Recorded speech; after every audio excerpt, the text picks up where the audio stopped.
fácil estudiarlos, ¿ok? Algunos ya me conocen, soy la Carolina Gabriela Herrera, médico neumólogo del Hospital Honorio de la, ¿ya? Entonces, cuando nuestra cabeza piensa en enfisema, automáticamente quiero que sus cabezas piensen en retención de aire, ¿ok? Listo. Entonces, nosotros sabemos que los bronquios son unos tubos mediante los cuales van a pasar el aire, ¿verdad? Y este aire al final va a llegar a lo que se llaman los alveolos, que se produce el intercambio gaseoso. ¿Qué es lo que pasa en esas enfermedades en las cuales se produce el enfisema pulmonar? Porque el enfisema también lo podemos encontrar en otras patologías, como por ejemplo el tejido celular subcutáneo, el tejido celular subcutáneo, y eso es otro tipo de patología. Pero en el caso del pulmón, lo que se va a producir es un estrechamiento de la luz bronquial, ¿ok? Ese estrechamiento de la luz bronquial va a pasar, ¿por qué? Porque se va a producir una inflamación de la pared bronquial con la consiguiente conformación de humo. Entonces, al estrecharse ese aire y al momento de que el aire quiera, porque el aire tiene un flujo de entrada y de salida, no va a salir la suficiente cantidad de aire y este aire se va a ver acumulado en la parte distal de la vía aérea, es decir, a nivel de los alveolos. Entonces, estos alveolos, imagínense como un racimo de uvas, de estar todos juntitos. ¿Qué va a pasar si vamos a meter mayor cantidad de aire? Se va a romper y el aire se va a acumular en esos alveolos, ¿ok? Al momento de acumularse el aire dentro de los alveolos, entonces se van a perder, se va a distorsionar la arquitectura normal, entonces el pulmón se va a ver ¿de qué color? Más negrito, ¿verdad? Porque el negro, ¿qué significa? Aire. ¿Listo? Perfecto, pues ya captamos bastante bien. Listo. Pero no solamente esto se va a dar en el contexto de lo que es la enfermedad pulmonar obstructiva crónica, también se puede dar en el contexto de asma. ¿Cómo así? Un paciente asmático que tiene un mal control de su enfermedad va a producir lo que se llama remodelamiento de la vía aérea. Es decir, se inflama, se desinflama, se inflama, se desinflama, se inflama, se inflama, se inflama, se inflama y se fibrosa esa vía aérea. Entonces ya va a haber un remodelamiento de esa vía aérea con la consiguiente obstrucción fija al flujo de aire y la producción de enfisema. ¿Listo? Perfecto. Vamos a hacer eso. Pero la enfermedad predominante, cuando nosotros pensamos en enfisema, es la enfermedad pulmonar obstructiva crónica.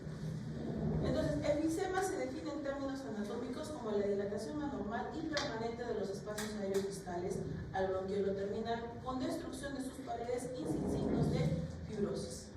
¿Ok? Entonces, recuerden que esta es una dilatación anormal y permanente. Clínicamente, la disnea es el síntoma principal. Coexiste frecuentemente con la bronquitis crónica como un síndrome común denominado épico. ¿Ok? ¿Por qué va a haber disnea? Porque al destruirse lo que son las paredes alveolares se afecta lo que es el intersticio, ¿verdad? Ya no va a haber una buena estructura de ese intersticio, el intercambio gaseoso también ya se altera. El factor principal es la exposición a sustancias inhaladas que son nocivas o irritantes. El principal es el humo de tabaco. El 90% de los pacientes son fumadores, pudiendo haber hipersecreción de mocos, inflamación y la consiguiente infección.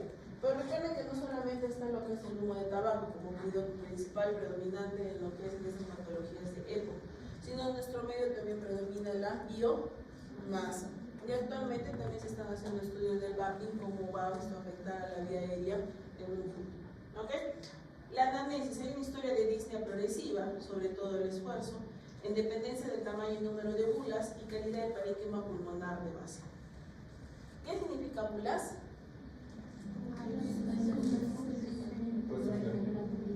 Unas pequeñas quistes aéreas, ¿verdad? De paredes muy delgadas.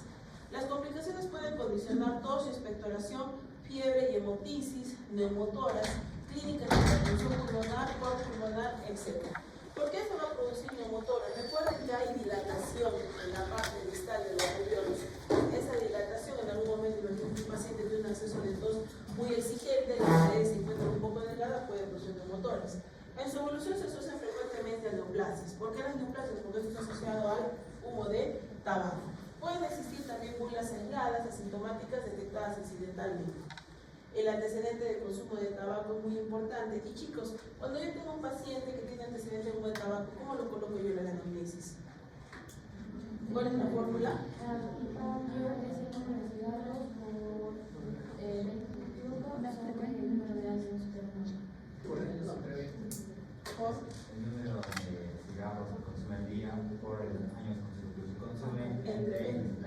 mencionabas que antes tienes 20. ¿Ya? Entonces, efectivamente, cuando nosotros tenemos un paciente con historia de tabaquismo, se utiliza acá el PAC-GIAR.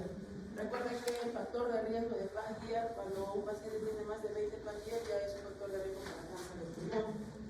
Al examen físico, el síndrome enfisematoso difuso localizado en dependencia del tipo de bulas y valorar la evolución de la enfermedad y tratamientos empleados. Generalmente estos pacientes que tienen este tipo de enfermedades son pacientes que son caseros, por así decirlo, de los remedios hospitalarios. ¿Por qué? Porque van a tener en cualquier momento exacerbaciones y esas exacerbaciones lo van a hacer asistir al hospital en varias oportunidades. También pueden tener taquipnia, generalmente estos pacientes van a tener respiración con labios lucidos, cianosis central o decoración de membranas de mucosas, anormalidades de la pared torácica. Acá va a haber una hiperinflación pulmonar vista en él, que incluye costillas relativamente horizontalizadas, tórax en forma de tonel y abdomen prominente. Entonces, recuerden que las costillas tenemos una cierta curvatura hacia la parte de abajo. Como va a producir enfisema, ese tórax se va a inflar más de lo normal, entonces las costillas van a estar horizontalizadas. Eso me implica un signo indirecto para ver lo que es retención de aire. Aplanamiento de los hemidiafragmas puede ser ocasionado con retracción paradójica de la caja torácica inferior en inspiración, reducción de la matidez cardíaca por la presencia del enfisema. Generalmente los pacientes tienen activación de músculos en reposo cuando están en decúbito dorsal. Hay uso de músculos accesorios como el músculo escaleno y esternocleidomastoideo, que ya sabemos que cuando hay uso de estas musculaturas el paciente está en una insuficiencia respiratoria. Recordemos que lo que va a producir va a tener acá una presencia de una obstrucción de flujo aéreo a nivel bronquial. Recuerden que la patología bronquial me va a ocasionar dos sonidos. ¿Cuáles son los sibilantes y los roncantes, ¿verdad? Entonces los sibilantes van a ser durante la respiración, es un indicador útil de limitación del flujo aéreo. Va a haber reducción del murmullo vesicular y el hígado puede ser palpable por desplazamiento caudal. Estamos diciendo de que el tórax va a aumentar sus diámetros, ¿verdad? Por ende los diafragmas van a descender un poco y por ende eso también va a empujar un poco al hígado, el cual puede ser palpable. El edema de tobillos o miembros inferiores puede ser un signo de insuficiencia cardíaca derecha. Tenemos condalgia clínica y hepatomegalia y cogitación yugular ortopnea. Entonces, en la semiología del enfisema vamos a encontrar en este cuadro un poquito más resumido. En inspección va a haber taquipnia, va a haber una respiración ruda, hemos dicho una respiración profunda con uso de musculatura accesoria, los labios van a estar fruncidos, hay engranamiento global del tórax y generalmente sus pacientes van a ver pérdida de peso. ¿Por qué van a tener pérdida de peso? Por el esfuerzo que hacen los pacientes al momento de respirar, porque muchas veces estos pacientes van a cursar con insuficiencia respiratoria crónica. A la palpación puede no notarse el latido de la punta, va a haber disminución de las vibraciones vocales y hemos dicho que el diafragma desplaza al hígado hacia abajo. En la percusión, recuerden que es un tórax enfisematoso, va a haber mayor sonoridad y hay reducción de la matidez cardíaca. En la auscultación, respiraciones y vibraciones con expiración prolongada, va a haber las vibraciones también van a estar a cierto grado disminuidas. Hay disminución de la audibilidad de los ruidos cardíacos, ruidos adventicios solo en ocasiones y disminución del murmullo vesicular con sibilancias expiratorias. Generalmente entonces el murmullo vesicular va a estar disminuido, vamos a poder escuchar sibilantes y va a haber cierto timpanismo a nivel de la caja torácica. Entonces hay bastante semiología importante de estos pacientes que tenemos enfisema, sin mencionar también la semiología que puede haber a nivel de la parte cardíaca. Entonces, a la inspección, el tórax está dilatado, ¿verdad? Vibraciones vocales están disminuidas. La percusión, hay aumento de la sonoridad. En la auscultación, el murmullo va a ser confuso y disminuido. Hay una expiración alargada con pérdida de necesidad alveolar. ¿Por qué va a haber una expiración alargada? Recuerda que estos pacientes están reteniendo aire. Entonces, este paciente le hago una espirometría, por ejemplo, le digo, toma aire, sopla, parte, va a soplar y va a tener bastante cantidad de aire porque tiene bastante cantidad de aire retenido. Entonces es un signo también para tener en cuenta que en esos pacientes hay cierto grado de enfisema. Y se pueden agregar sibilantes diseminados. Recuerden que todo lo que silba no necesariamente es ácido. Estos pacientes generalmente van a ser, en el caso del enfisema, pacientes de una edad de entre 50 y 75 años. La disnea es intensa, la tos puede haber tardía, puede haber expectoración, las infecciones son esporádicas, insuficiencia respiratoria con los pacientes más terminales, son pacientes que están bien adelgazados. El pulmón está hiperinsuflado y el corazón está pequeño y la retracción elástica está baja. Nuevamente, el esputo en estos casos de los pacientes, generalmente con enfisema, es escaso en glucosa y episodios de insuficiencia insuficiencia respiratoria son continuos, pero a menudo son terminales porque son pacientes que ya tienen cambios estructurales en el pulmón. Y en la radiografía de tórax va a haber hiperinsuflación, cambios ampollosos, corazón pequeño. Esta parte es muy importante y esta parte es la que se tiene que utilizar bastante en memoria porque es la clasificación anatómica de lo que es el enfisema. Esta clasificación anatómica se va a dar según la localización en el vacino pulmonar. Entonces tenemos 4 tipos de enfisema. ¿Ya? Tenemos el enfisema acinar, proximal o centroacinar, frecuentemente lóbulos superiores y pacientes fumadores. Vamos a verlos en gráfico más adelante para poderlos ubicarnos mejor. Tenemos el enfisema distal, acinar o paracetal. Aparecen junto a zonas de fibrosis, hay cicatrización o atelectasias y puede ser más intenso en la mitad superior de los pulmones. Generalmente es el responsable de los casos de neumotoras espontáneos en adultos jóvenes, y los espacios respiratorios aumentados de tamaño continuos. Entonces, este tipo de enfisema acinar o paracetal generalmente es un enfisema que se va a producir compensatorio a ciertas áreas de lesiones pulmonares o cicatrizales o en el caso de atelectasias secuelares. En el caso de enfisema panacinar o panlobular, toma todo el acino, progresa irregularmente de forma más agresiva y altera la estructura del pulmón, apenas reconocible originando el enfisema difuso, apareciendo irregularmente en pacientes fumadores y en déficit de alfa-1 antitripsina, donde también es más severo en las bases. Entonces, enfisema distal, acinar o paracetal, generalmente en zonas de cicatrización o atelectasias secuelares. Enfisema panacinar o panlobular, generalmente en los pacientes con antecedente de tabaquismo o cuando hay deficiencia del alfa-1 antitripsina. Recuerden que este es más agresivo, altera toda la estructura del pulmón, mientras que este son en ciertos lugares. El enfisema irregular afecta irregularmente el acino, se asocia casi invariablemente a procesos cicatrizales también, y estos pocos habitualmente son asintomáticos. Vamos a ver entonces acá. ¿Ya? Entonces tenemos acá la formación de lo que es un ácido normal. Tenemos lo que es el bronquiolo respiratorio, el ducto alveolar y el alveolo. Mientras que el enfisema centroacinar, la lesión no es tan distal como el panacinar, es generalmente a nivel del bronquiolo respiratorio. En el enfisema panacinar se va a dar a nivel de lo que es el alveolo y el ducto alveolar. ¿Ok? Entonces estamos bien diferenciados cómo se produce esta alteración del enfisema. Igualito tenemos que, bueno, en este caso lo que se va a producir a nivel del tabaco es una activación de los factores de inflamación, interleuquina 8, factor de necrosis tumoral, y esto va a producir aumento de las tasas neutrofílicas con la siguiente daño insular. Hay aumento de la elastasa, de las metaloproteinasas a nivel de los macrófagos y la producción de enfisema. Entonces tenemos ahí el enfisema panacinar, recuerden que es la parte distal, y el enfisema centroacinar se va más que todo a la parte central. ¿Ya? Listo. Entonces, definitivamente estas divisiones anteriores que hemos visto del enfisema no es más que todo la parte hablando patológica, eso no vamos a poderlo ver muy bien en la clínica, porque cuando yo veo un paciente con enfisema puedo verlo con toda la análisis que he realizado, con los antecedentes que sabemos del paciente, y en el momento de pedir un examen auxiliar, como ustedes saben, lo primero que se pide siempre en neumología es una radiografía de pulmones. Entonces, ¿quién me ayuda a poder escribir esta plaquita?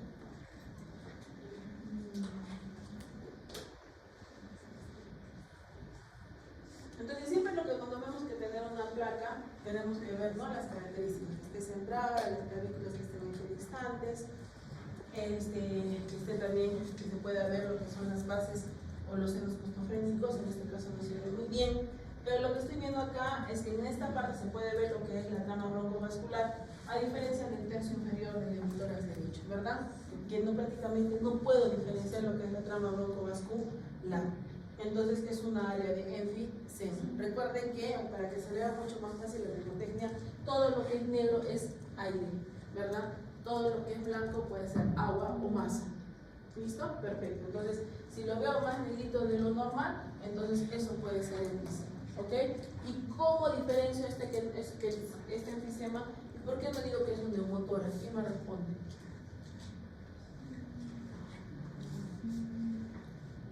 Porque se miraría la ubicación en la línea del pulmón de la visceral, se notaría en este caso de que tiene una visceral bronquial.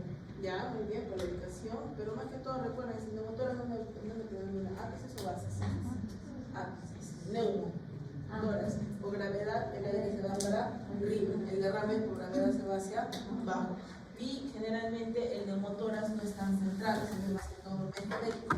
Y como dice su compañero, la diferenciación de las pleuras, vamos a ver una pleura visceral, perdón, y el espacio con la siguiente pleura parietal que está pegada a la pared. ¿Ok? Muy bien, vamos. Y si ustedes se dan cuenta, como que el pulmón se ve más rechonchito, ¿no? Más redondito de lo que normalmente es el pulmón.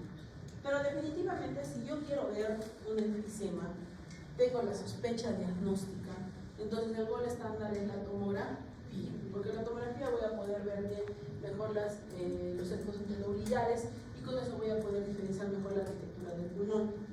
Entonces normalmente lo que se va a ver en el nivel de la radiografía es las divisiones de los centros interlobuliares, pero en lo que es en caso de enfisema se pierde esta distribución de los centros interlobuliares y más aún a nivel de la estructura del parénquima pulmonar, lo que se va a ver son estas áreas que son más redondeadas, lo ven al pulmón más redondeado, ya pierde la estructura normal de lo que es el tejido pulmonar. Entonces, dentro de lo que son las manifestaciones radiográficas del enfisema pulmonar y de la bronquitis crónica, vamos a encontrarnos más que todo en el enfisema, que va a haber una hiperinsuflación. ¿Ya? Entonces, generalmente eso se va a ver lo que hemos mencionado, ¿no? La horizontalización de las costillas, que las costillas van a estar más horizontalizadas, y el aplanamiento diafragmático, superior a 1.5 centímetros de diferencia entre la cúpula y los ángulos costocrénicos o costovertebrales. Lo cual es bastante un poquito difícil de verlo porque tenemos que tener un programa especial para poder hacer lo que son las medidas. A nivel de las placas póstero anterior, la altura del pulmón derecho de 30 centímetros o más. A nivel de la radiografía lateral, el espacio retroesternal mayor de 2.5 hasta el borde anterior de la aorta, medido 3 centímetros por abajo del unión maniobro-esternal. La verdad que en esta parte yo quiero que se recuerden algo muy importante. Entonces, hay aplanamiento de los arcos aplanamiento de la cúpula diafragmática y cierta horizontalización de los arcos costales, ¿ya? Esos dos plus quiero que se lleven en su cabeza al momento de ver una radiografía con enfisema. Vamos a ver también estos signos: oligoemia, vasoconstricción refleja con un patrón hipovascular irregular y distorsionado, signo del vaso recto de Simón.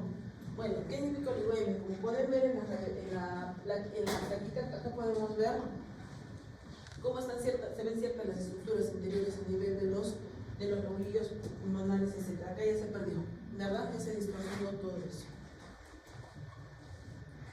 Vamos a ver también signos de hipertensión pulmonar con agrandamiento, dilatación de las arterias pulmonares centrales, la cardiomegalia, el ensanchamiento del pedículo vascular mediastínico por insuficiencia cardíaca derecha. La hipertensión pulmonar generalmente lo que van a ver características es el agrandamiento de las arterias pulmonares. La presencia de bulas, que hemos dicho que estas bulas también van a estar inmersas en lo que es la patología del enfisema, atrapamiento de aire en expiración. Esta parte 5, ¿ya? ¿Qué significa esto? Atrapamiento de aire en expiración. Cuando yo tomo una tomografía o una radiografía, ¿en qué lo tomo? ¿En inspiración o expiración? En inspiración, ¿verdad? Porque te hacen inspirar, ¿no? Inspiramos, vamos a ver la horizontalización, el aplanamiento del diafragma, etc. Pero también puedo tomar mis estudios en expiración. Ahora, si normalmente yo tomo un estudio de expiración, el pulmón va a haber disminuido el diámetro, ¿verdad? Porque estoy botando todo el aire del pulmón. Pero hemos dicho en este caso, ¿qué va a pasar? Va a haber atrapamiento a L. Entonces vamos a ver áreas hiperinsufladas a pesar que el paciente esté en expiración. Entonces, si yo quiero hacer un diagnóstico, estar 100% seguro que mi paciente está teniendo un problema de enfisema o retención de aire, ¿qué lo voy a hacer? Tomar una tomografía en inspiración o expiración. En las dos. En las dos. En inspiración porque tengo que ver ciertas características que hemos visto. Y en expiración porque voy a ver cómo se retiene el aire. ¿Ok? Perfecto. La tráquea, vaina de sable, con índice traqueal, corona sagittal inferior. Bueno, en verdad que aprender eso sí tiene que aprenderlo de memoria, ¿ok? En la práctica va a ser difícil que agarres, que pongas a medir en un aprieto sentido, pero tenemos que saber que existen estas medidas para poder tener.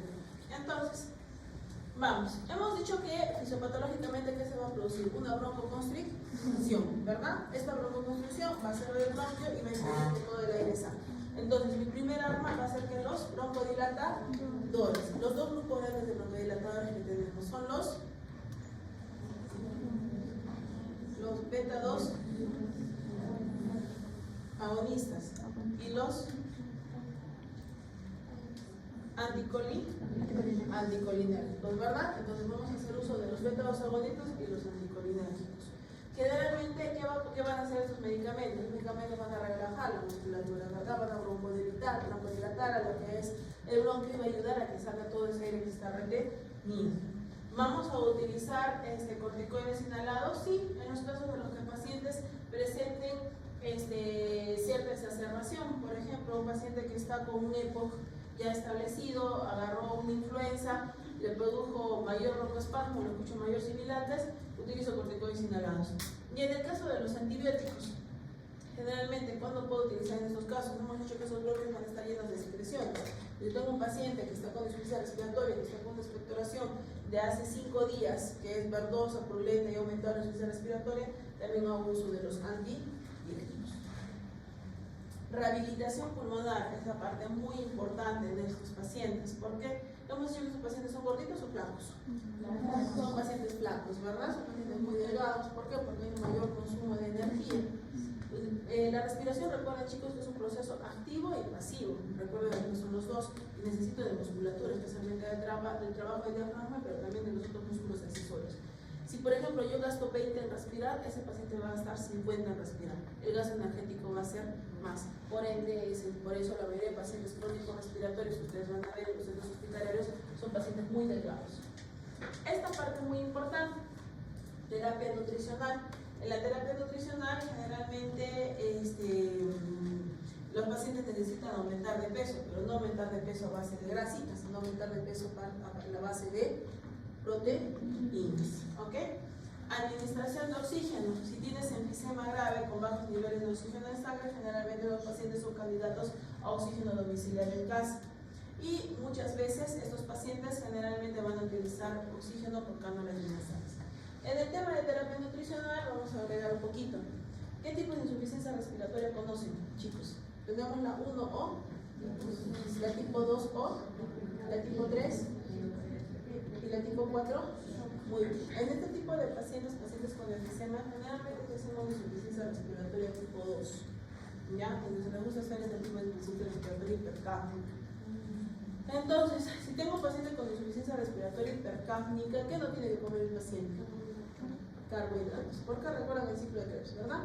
Que todo lo que va a carbohidratos forma CO2. Entonces, estos pacientes hay que ver también qué tipo de insuficiencia respiratoria tiene, pero además de complementar la terapia rica en proteínas, podemos aumentar sin presencia de carbohidratos. Y muchas veces ustedes, supongo que tienen un familiar, ojalá que no, pero un familiar que tiene una enfermedad pulmonar crónica, les indicaron el pulmocare. Así como existe el NEPRO, así como existe el Ensure, existen alimentos específicos para pacientes respiratorios. El pulmocare cumple las características para este tipo de pacientes. Son proteínas, es un suplemento nutricional con alta cantidad de proteínas y baja cantidad de carbohidratos, que va excelente en este tipo de pacientes con enfisema. ¿Ok? Listo. Síndrome enfisematoso queda claro, ¿verdad? Listo, queda muy claro. Vamos con el ya, síndrome cavitario pulmonar. Entonces, cuando yo pienso en cavidad, mi cabeza automáticamente, ¿qué piensa? Dengue, ¿no? Es generalmente lo más típico de nuestro medio, ¿ok? Pero no solamente la tuberculosis va a producir cavidades. También existen otras enfermedades como vamos a hacer, pero definitivamente la maestra de todos en la parte pulmonar es la tuberculosis. ¿Quién me dice en esta plaquita dónde está la lesión? ¿En el lado derecho o en el lado izquierdo? ¿En el?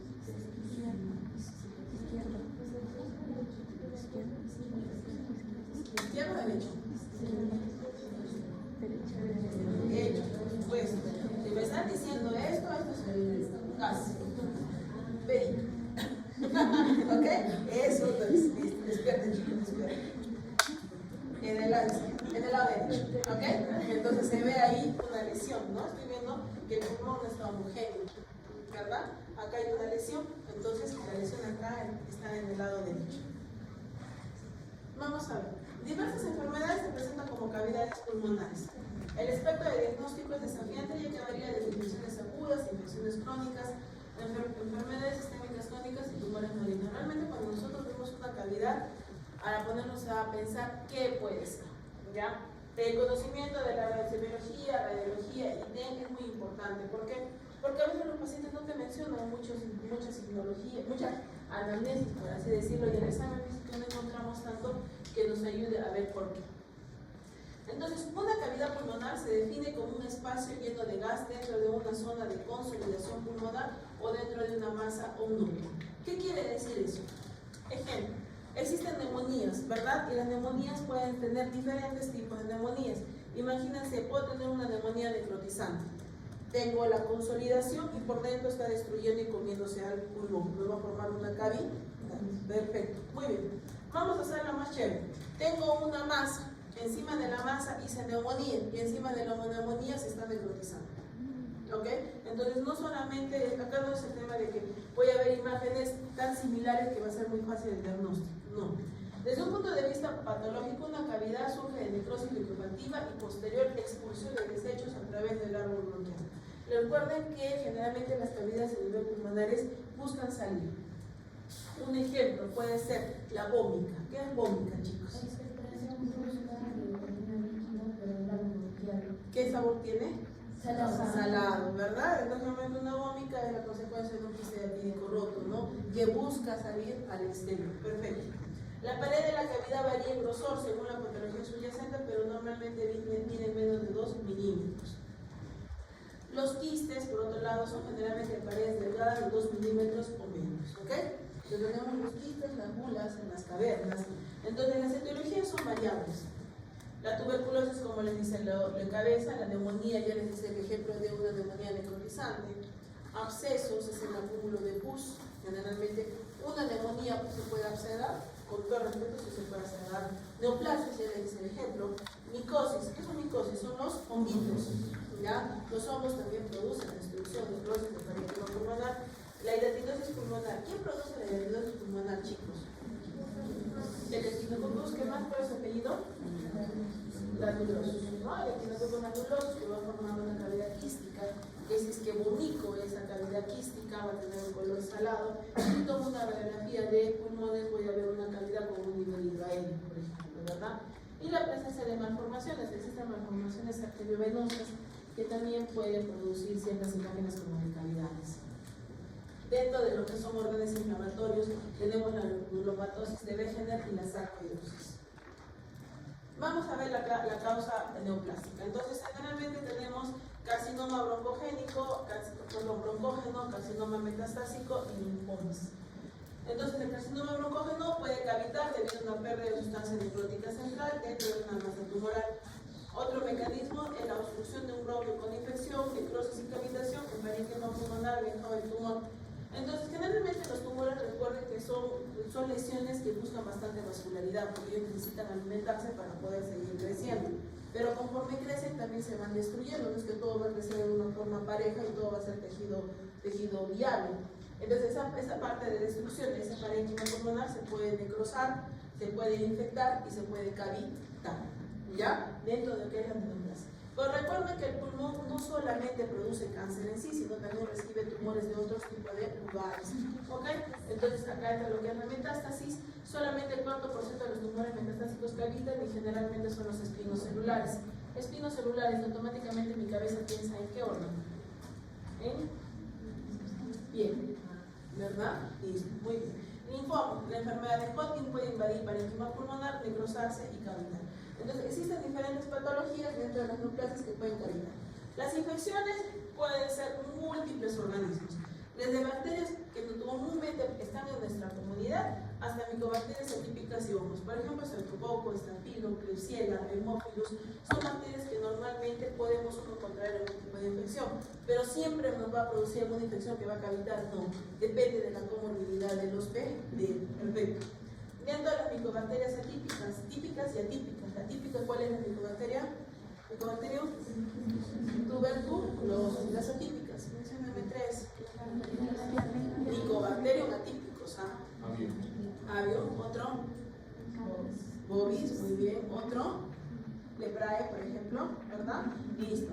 Muy bien. Ahorita están súper más frescos que yo. ¿Qué digo? Ya, hongos, aspergilosis, Pneumocystis jirovecii y parásitos, ¿verdad? Recuerden que la aspergilosis, ¿cuál es cómo es la historia de una aspergilosis? ¿Quién me la cuenta? Los que han roto en el hospital. Uy, eso es brutalmente, por lo menos en el honor es una historia que pasa cada día. ¿Cómo es? Es un paciente, ¿qué enfermedad ha tenido antes este paciente? Que le ha formado un hueco en el pulmón. Excelente. Es un paciente que ha tenido TB, que es inmunosuprimido, etcétera, etcétera, etcétera. ¿Y qué ha pasado? ¿Ha venido quién? Un aspergillus. ¿Qué aspergillus es? ¿Cómo se apellida? Fumigatus. Muy bien, ha venido el bendito aspergillus fumigatus por la vía inhalatoria, se metió a la nariz, yo, pucha, esta habitación está chévere, me meto. Se mete el huequito, perfecto. ¿Qué más hace? Empieza a crecer, ¿verdad? Empieza a crecer y hace como un ovillo. Imagínense entonces un hueco con un ovillo de lana adentro. Esa es la imagen típica de las aspergillus fumigatus y es el estereotipo. Generalmente cavidades preexistentes. Entonces el síntoma principal del aspergilo, el signo radiológico es el signo de media luna. El síntoma principal generalmente es la crisis, ¿no? Y parásitos, como acabamos de ver, lo que es el quiste acrílico. Entonces, etiopatogenia. Para que una cavitación sea detectada clínicamente es necesario que reúna una serie de condiciones. ¿Por qué?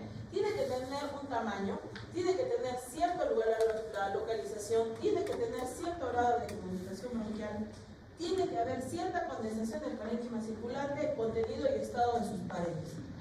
Vamos, ¿por qué es importante? ¿Por qué creen que es importante el tamaño? Porque es una lesión bien chiquitita, paracardíaca, derecha, que está a la mitad. ¿La van a sentir o no la van a sentir? No, va a pasar totalmente desapercibida y con el examen físico no va a causar ninguna sintomatología.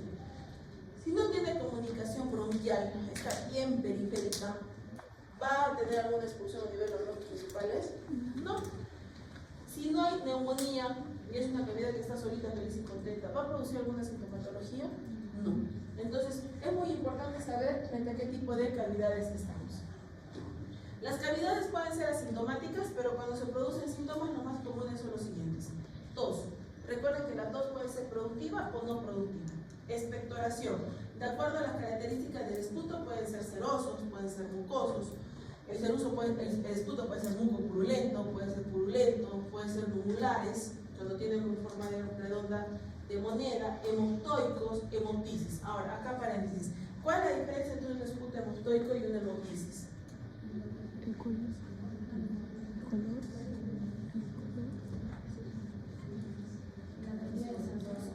La hemoptisis es flemita con un poquito de... Al revés. Esputo hemoptoico, imagínense flema con un hilito de sangre. ¿Ya? Y hemoptisis es sangre franca. ¿Ok? Esa es la diferencia. Muy bien. Erumbrosos es penetración pegajosa de necrosis tisular y cristalino líquido cristalino. Muy bien. Entonces, en el examen físico, ¿qué vamos a ver? Carece de importancia, pero porque generalmente la cavidad no la voy a poder palpar, ¿verdad? O no la voy a poder ver en este caso.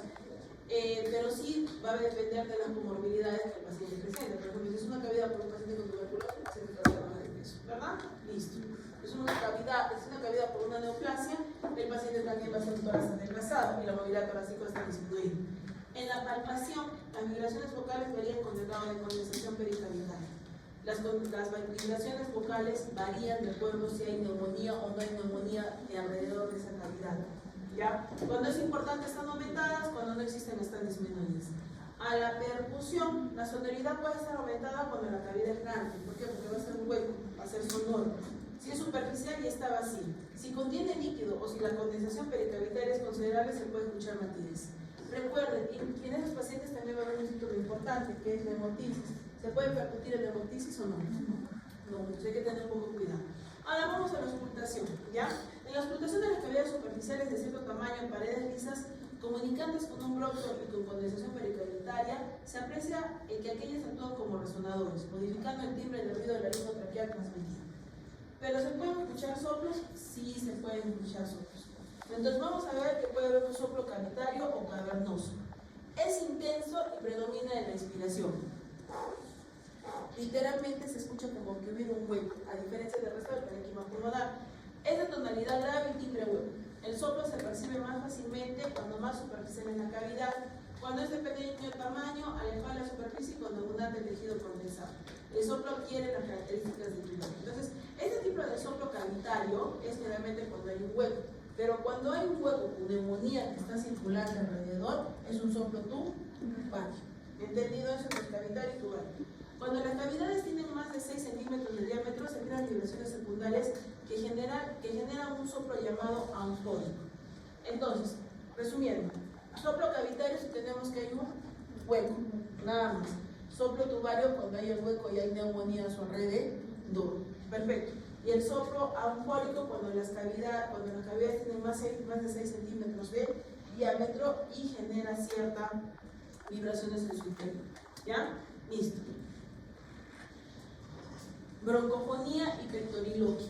La broncofonía es el refuerzo expiratorio de las vibraciones vocales que se oyen con un eco bronquial peculiar.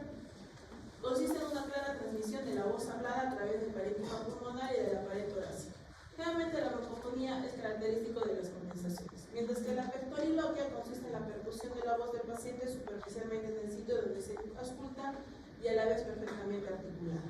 Las pectoriloquias se van a encontrar sobre todo en las cavernas, en las consolidaciones pulmonares y en la parte alta de los derrames pleurales. Entonces vamos. En el síndrome cavitario, no toda cavidad va a producir un síndrome cavitario. Hemos dicho que depende del tamaño, depende de la localización, depende si es que hay una condensación alrededor.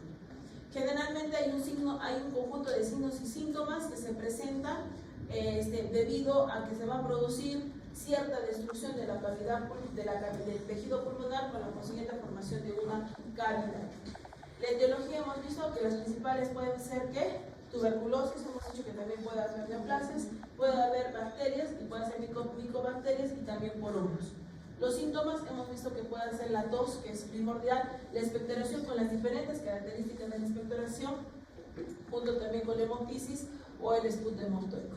En la inspección, generalmente si son pequeñas no se va a ver absolutamente nada, pero se tiene que ver la patología concomitante que está presentando, ya que muchos de estos pacientes van a tener neumonías o tuberculosis y los tórax van a ser de características, el paciente va a estar delgado, se va a poder ver incluso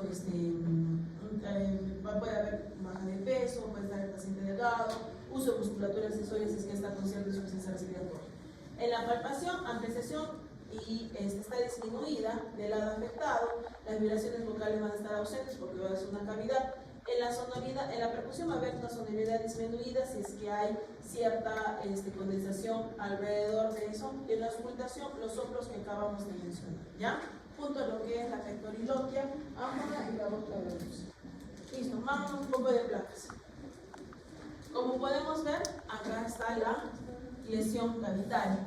Podemos ver lo homogéneo que se ve, lo que es ni tan homogéneo como que hay un síndrome de consolidación en la periferia del limitoras derecho, y en la parte izquierda podemos ver cierta cavidad con un infiltrado alveolar a su alrededor. Listo. En esta zona también podemos diferenciar la presencia de la cavidad con ciertos niveles hidroaéreos en su interior. Recuerden que también estas lesiones, teniendo en cuenta que por ejemplo acá parecía que incluso fuera la mama, ¿no? Porque está acá bien redondeada, pero acá ya se puede ver diferenciar las cavidades en su interior. Recuerden algo que antes de que se me vaya, en la parte izquierda recuerden que siempre puedo ver lo que es el colon. Yo tengo que diferenciar un poquito y tener mucho cuidado que no se me vaya a pasar eso como una imagen cavitaria. Listo, acá tenemos también otra cavidad. Recuerden muy bien que estas cavidades van a estar generalmente relacionadas con consolidaciones, ¿verdad? Cuando yo pienso en una consolidación, mi cabeza piensa en neumonía, que no es la única, pero generalmente vamos con esa relación. Perfecto. Y tenemos acá estas lesiones, que son las lesiones destructivas del parénquima pulmonar, con múltiples cavidades en su interior y que se encuentran en ápices. ¿Qué pienso? En tuberculosis. Bueno. Entonces, dentro de lo que es tuberculosis y otras micobacterias de tuberculosis, hemos dicho que eso ya sabemos que micobacterias de tuberculosis es el principal. Generalmente hemos dicho que se encuentra en la parte apical y posterior de los lóbulos superiores o segmentos superiores en los lóbulos superiores, pero siempre es en la parte de arriba. Las paredes son gruesas, márgenes irregulares, ¿ya? Pero cuando ya hacen todo el tratamiento, eso se adelgaza y se puede dar lugar a quistes, se pueden dar lugar a bronquiectasias, ¿ya? Y la afectación ganglionar es característica. Y también puede haber otras presencias de lesiones como derrame pleural y otras manifestaciones. Entonces, acá vemos, por ejemplo, este pulmón, ¿qué les llama la atención, chicos? de la clase anterior que hemos visto. Es un pulmón con enfisema. ¿Ven la diferencia, verdad? Un pulmón enfisematoso compensatorio por la presencia de múltiples cavidades. ¿Y qué son estas de paredes de medidas? ¿Qué serían las úvulas? ¿Ok? ¿Entendido? Es un pulmón enfisematoso. Lo diferente acá, esta es una caverna, porque veo las paredes tan delgadas o gruesas. Gruesas, muy bien. Y acá también esta es una lesión. Puede ser una caverna de paredes gruesas, hasta con todo su respeto puede ser. Entonces son las diferentes. Es decir, lastimosamente en radiología no es como que hay un atlas, ¿no? Que todo va a ser igual, ¿no? Los pergilomas, ya les recordé cómo es la historia, ¿no? Generalmente pacientes con antecedente de tuberculosis, hubo destrucción de parénquima pulmonar, vino a los pergilos unigatos, se alojó en el huequito y hizo su casa. Perfecto. ¿Ok? Generalmente este aspergiloma, el sinónimo es misetoma. ¿Ok? Aspergiloma o misetoma son sinónimos. No lo voy a tomar como enfermedades distintas, ¿ya? El signo aéreo característico es la forma de media luna. Entonces, ¿por qué? Porque van a ver la cavidad acá y acá van a ver el redondito. Entonces va a ser una media luna en la parte de acá. ¿Ok? Por eso se llama signo de media luna. Y los aspergilomas no son verdaderas lesiones cavitarias, sino son hongos que se meten dentro del hueco. Generalmente es por un paciente continuo. Entonces, tenemos la ventana pulmonar, la ventana mediastínica, tenemos la cavidad persistente, el aspergiloma y el signo de media luna. Clarísimo entonces, ¿verdad? Listo. Perfecto, chicos. Muy bien. Ya, preguntas antes del mal de las dos exposiciones.